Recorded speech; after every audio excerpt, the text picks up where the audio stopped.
Hello everyone, welcome back to my channel Rima Sushant lifestyle. তো তোমরা সবাই কেমন আছো? আশা করছি ভালো আছো। আমিও খুব ভালো আছি। তো আমিও রেডি হয়ে গেছি, এদিকে মাও রেডি হয়ে গেছে। এই যে জল খাচ্ছে, দুজনাই সাদা শাড়ি পরেছি। যাচ্ছি হচ্ছে বয় স্নান করতে, মানে বয় চান করতে, তাই তো। আমাদের মানে মামার বাড়ি থেকে আমার মেজো মাইমা কাল সকালে ফোন করেছিল। তো হঠাৎ করেই রাত্রে ঠিক হয়েছে যাব। আমার মেজো মামার ছেলের একটা মানসিক আছে। তো আমি, আমার বাপের বাড়ির মা, আমার শাশুড়ি মা, আমার দিদা, আমার মেজো মামার ছেলে মেয়ে আর মেজো মাইমা, এই কজনই এখন ঠিক হয়েছে। বাট গিয়ে দেখি কে কে যাচ্ছে না যাচ্ছে। আর আমাদের ওই বাড়ির মা কালকে বিকেলে চলে গিয়েছে। এখন আমি আর এই বাড়ির মা স্কুটিতে যাব। মা এখানে এসো একবার। তো এই যে আমার লুক সাদা শাড়ি।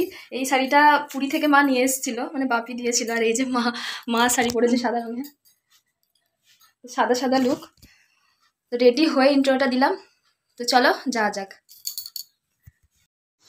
চলে এসেছি মামার বাড়ি, সবাই রেডি হচ্ছে। আর আমরা এই যে একটু মিষ্টি টিষ্টি খেলাম। আজকে সেরকম কিছু খেতে পারবো না, কারণ গিয়ে পুজো দেবো। সকাল থেকেই এমনি শুধু লাল চা খেয়েছি আর একটা মিষ্টি খেয়ে জল খেলাম।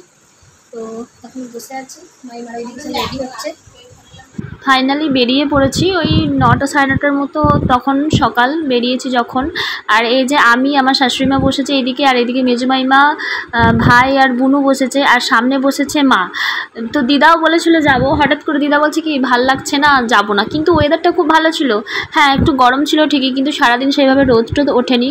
তাও দিদা বলছে কি যে যাব না। দিদা গেলেও অবশ্য অসুবিধা হতো না, আমাদের মাঝখানে বসিয়ে নিয়ে চলে যেতাম। দিদা তো বেশি হেলদি না, ও রোগা পাতলাই আছে, হয়ে যেত। কিন্তু দিদা বলছে না না, আমি যাব না। দিদার রিসেন্টলি একটা অপারেশনও হয়েছে, ওই কারণে আর যেতে চাইলো না। যা এই যে আমার ফেভারিট প্লেস সদরঘাট, এখানটা একটু ভিডিও না করলেই নয়, ওই জন্য করে নিলাম। এখানে আমার আর তোমার দাদাভাইয়ের প্রচুর স্মৃতি আছে। এখানে আমরা প্রচুর আড্ডা দিতাম, প্রচুর গল্প করতাম। তো ওটাই বলছিলাম যে এখানে আমরা কত এসছি। তো ওই জন্য এখানটা একটুখানি ক্যামেরাবন্দি করে নিলাম। তো যাই হোক, বলতে বলতে পৌঁছে গিয়েছি। পাক্কা 1.5 ঘন্টা লেগেছে। মানে আমাদের মামার বাড়ি থেকে বয়চণ্ডী যেটা বলে, সেটা হচ্ছে অনেকটাই দূরে, প্রায় 1.5 ঘন্টা লেগেছে টোটোতে।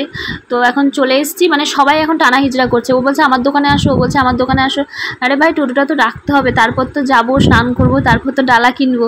মানে এখানে এত দোকান, আর এমন আদর করে করে ডাকছে না, মনে হবে যেন ভীষণ চেনা একটা মানে মানুষ, এরকম একটা ব্যাপার।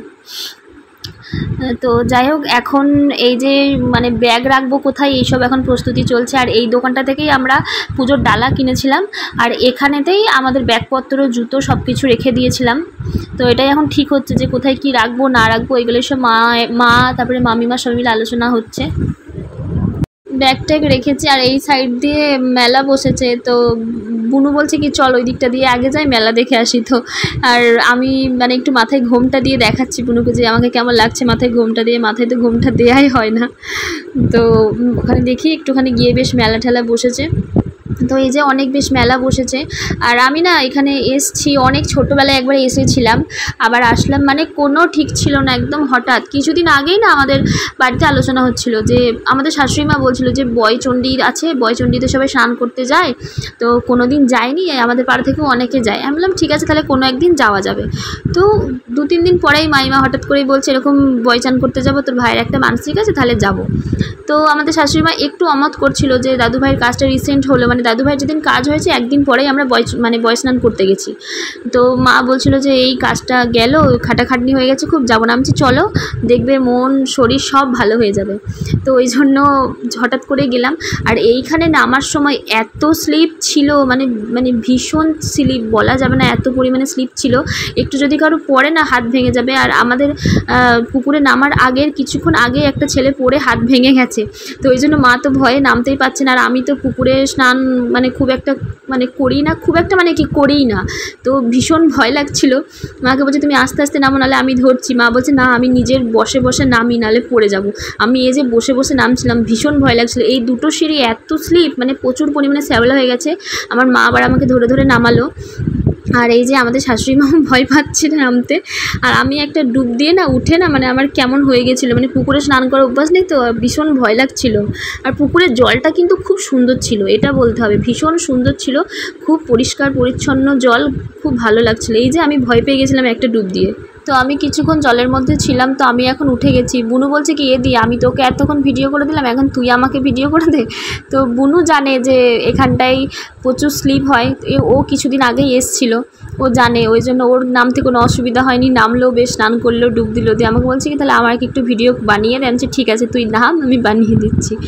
আর ওই দিকের কয়েকটা ছেলে, বুনু স্নান করছিল, তো এবার বুনু আমি ভিডিও করে দিয়েছি, তো ওরা আবার সবাই প্যাক মারছিল, ভিডিও করো না, আমরা জামা পরে নেই, এরকম বলছিল। যাই হোক, ওরা একটু মজা করছিল। আর এই যে মা বলছে কি তুই আর নামবি, আমাকে তাই বলছে। আমি বলছি না আমি আর নামবো না, আমার হয়েছে, এতেই আমি যথেষ্ট। স্নান করে চলে এসেছি, এখন কিনবো পুজোর ডালা ঠালা কেনার পরে পুজো দিতে যাব, তখনই একটা হয়ে গেল ঝামেলা। দুটো বামুন মিলে আমাদেরকে নিয়ে টানাটানি করছে। ও বলছে আমি পুজো দেবো, ও বলছে আমি পুজো দেবো, এরকম একটা ব্যাপার। মানে আমাদের কোথায় বাড়ি সেটা আমরা বললাম, বলার পরে ব্রাহ্মণটা বললো কি যে এই ডালাটা তাহলে আমি পুজো করবো। মানে ওদের সব এক একটা পাট করা আছে, মানে এখান থেকে ওখান পর্যন্ত অমুকজন করবে, মানে ঠিকানাগুলো আর কি। আবার অন্য জায়গা থেকে অন্য জায়গায় অন্য বামুন করবে, এরকম মতো আর কি করা আছে। তো সবাই যাওয়ার সময় জিজ্ঞাসা করছে কোথা থেকে এসেছেন, সবাই একই অ্যাড্রেস বলেছি। মাঝখান থেকে আমার বাপের বাড়ির মা অ্যাড্রেস একটা ভুল বলেছে, মানে আমরা বলেছি কি সবাই আমরা মানে আমাদের মামার বাড়ি যেখানে সেখান থেকে এসেছি, আর মায়ের আসল যে অ্যাড্রেস সেটা বলে ফেলেছে। তো ওই নিয়ে একটু ব্রাহ্মণদের সাথে ক্যাচাল বেঁধে গিয়েছিল, ওইখানটায় একটুখানি প্রবলেম হচ্ছিল। বাকি সব ঠিকই আছে, ভালোভাবে পুজো টুজো দিয়েছি। একদম মায়ের পায়ের কাছে গিয়েছিলাম, মানে খুব ভিড় থাকে তো, এবারে কিন্তু বেশি ভিড় ছিল না, খুব শান্তিভাবে পুজোটা দেওয়া হয়েছে। মায়ের পা ছুঁতে পেরেছি আর খুব মন দিয়ে ডাকতেও পেরেছি মাকে। তো যাই হোক, পুজো টুজো সব দেওয়া হয়ে গেছে। এখন এই যে চলে এসেছি, একটুখানি ড্রেস চেঞ্জ করাও হয়ে গেছে। ওখানে ড্রেস চেঞ্জ করার জায়গাও খুব ভালো ছিল, আমরা ওই সাইডে যাইনি, মানে পুকুরের পাশে যেখানে সবাই ড্রেস চেঞ্জ করে ওখানে একটু অসুবিধা হয়। আমরা এই সাইডে একটা পুকুর আছে, এখানে এসে ড্রেস চেঞ্জ করে এখন মাথাটাতে মুছছি। তো দেখা যাক এখন কি করি না করি। তো এখন খাবো মুড়ি। আমার মামিমা বলছে নদী স্নান করে, গঙ্গা স্নান করে, এরকম কোথাও কোনো জায়গায় এসে যদি স্নান করে মুড়ি খাওয়াটা না হয় জমিয়ে, তাহলে কি ভালো লাগে। তো মুড়িটা বাড়ি থেকে নিয়ে এসেছিলো, এখান থেকে চপ, বেগুনি, পাঁপড়, তারপরে ছোলা ভাজা, জিলাপি, সব কিছু কিনে টিনে এখন সবাই মিলে বসে খাওয়া দাওয়া হবে। খাওয়া দাওয়া করার পরে বাড়ি যাওয়া হবে। তো এই যে আমরা সবাই এখন বেরিয়ে পড়েছি টোটোতে। আর অনেকটা দুপুর হয়ে গেছিলো, প্রায় 2টো বেজে গিয়েছিলো। আমার খুব ঘুম পাচ্ছিলো, তো ওই জন্য আমি একটুখানি এরমভাবে শুয়ে মানে একটু ঘুমিয়ে আসছিলাম। তো আর আমাদের তো ঠাকুরের কাছে চাওয়ার শেষ নেই, তো আজকেও ঠাকুরের কাছে একটা প্রার্থনা করে এসেছি। যদি সেই প্রার্থনাটা ঠিকঠাক হয় তাহলে আবারও মায়ের কাছে আসব। তো যাই হোক, এখন বাড়ি ফেরার পালা, সবাই মিলে বাড়ি যাচ্ছি। তো ব্লগটা কেমন লাগলো অবশ্যই জানিও, আর অবশ্যই আমার চ্যানেলটা সাবস্ক্রাইব করে পাশে থাকা বেল আইকনটি ক্লিক করে অল করে দিও, লাইক কমেন্ট শেয়ার করে দিও। সবাই ভালো থেকো, সুস্থ থেকো, চলো বাই।